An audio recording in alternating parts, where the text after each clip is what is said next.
আসসালামু আলাইকুম। আমি মামুন খান রাজ। আপনারা দেখছেন রাজ কিচেন অ্যান্ড ব্লগস। রান্না করছি পটল দিয়ে চিকেনের ঝোল। চলুন তাহলে দেখে আসি ফুল রেসিপি। কড়াইটি গরম হয়ে গেছে। এখন আজকে রান্না করব সরিষার তেল দিয়ে চিকেন রান্না করব। কড়াইতে তেল দেই পরিমাণ মতো।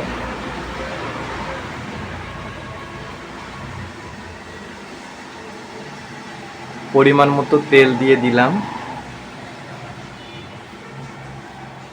আর এখানে কাটা পেঁয়াজ আছে, আমি পেঁয়াজটা পুরোটাই দিয়ে দেবো।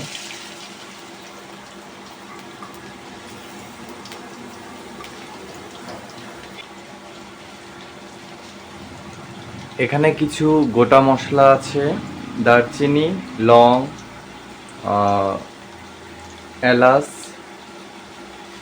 আর সাথে আছে বড় এলাচ, ছোট এলাচ, সব একসঙ্গে আছে, সব দিয়ে দেব। এখানে একটু ভালো করে কষিয়ে নেব।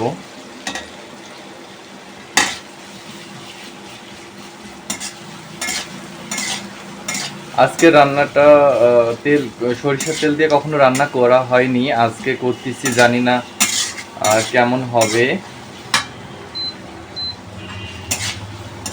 আশা করছি ভালো লাগবে, কারণ প্রথমবার সরিষার তেল দিয়ে চিকেন রান্না করতেছি, এর আগে রান্না করা হয়নি। হালকা ভাজা ভাজা হয়ে গেছে, এই সময় আমি চিকেনটা দিয়ে দেব। আজকে একটু অন্যরকমভাবে চিকেন রান্না করব। আর চিকেনটা ধুয়ে নিয়েছি, চিকেনটা দিয়ে দেবো এখন।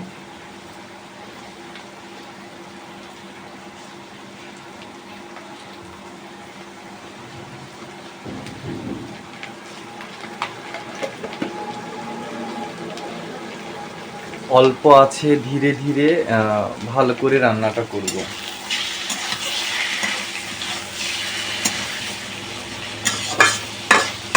আমি শুকনো উপকরণগুলো পরে দিয়ে দেব, এখন শুধু এটা তেলে ধীরে ধীরে ভেজে নিব।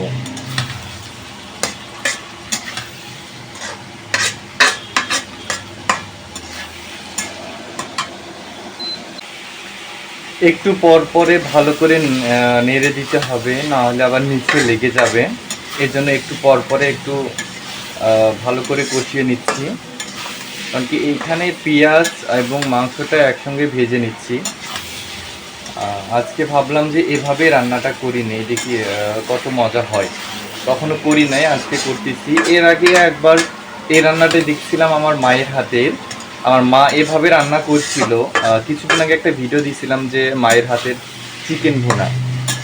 আজকে আমি এভাবে ট্রাই করতেছি, অনেক নিজে ট্রাই করতেছি, দেখি কতটুকু মজা হয়। আমাদের ভাজি হয়ে গেছে অলরেডি, আর একটু হবে। এখন দিয়ে দেব হচ্ছে আদা রসুন বাটা 1.5 চামচ, আদা এবং রসুন 1.5 চামচ দেব, দিয়ে ভালো করে একটু কষিয়ে নেব।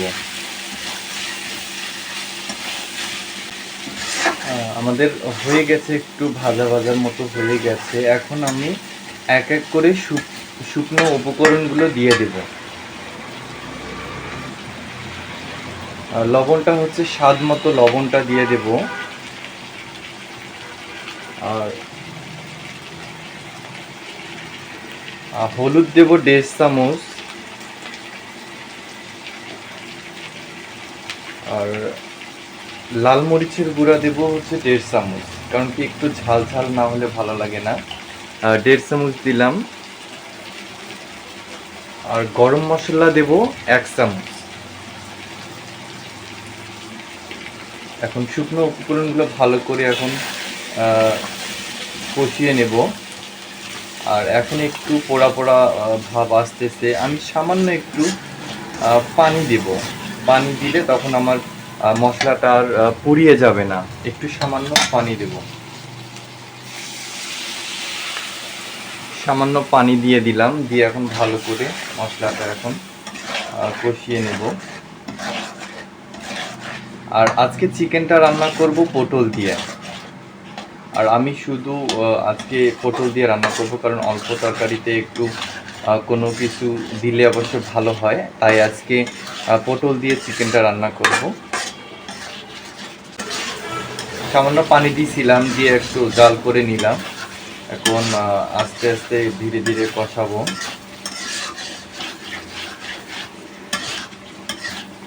মুরগির মাংস কষিয়ে রান্না করলে অনেক ভালো হয়, মজা হয়। কষানো শেষ করে এখন পানি দিব।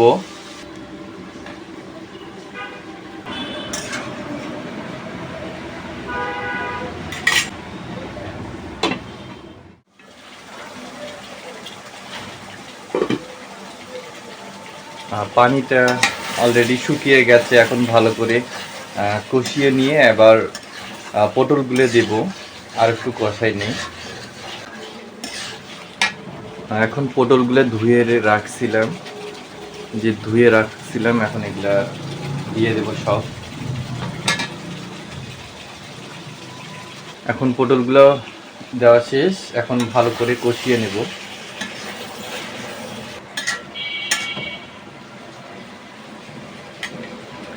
পরিমাণ মতো এখন পানি দেব, একটু ভালো করে কষাই নিলাম। এখন একটু পানি দেব, সিদ্ধ করার জন্য পানি দেব, পটলটা সিদ্ধ হওয়ার জন্য।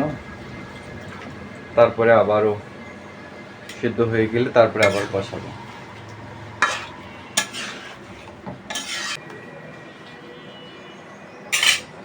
আবারও ঢেকে দিয়ে রান্না করব।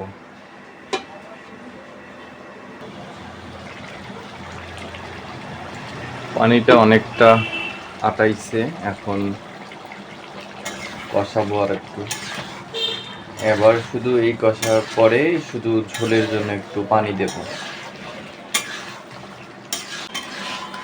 কষানো ভালো করে হয়ে গেছে, পানিটা একদম মাখা মাখা হয়ে গেছে। এখন ঝোলের পানিটা দেব। ঝোলের পানি দিয়ে ঢাকনা দিয়ে রান্না শেষ করব।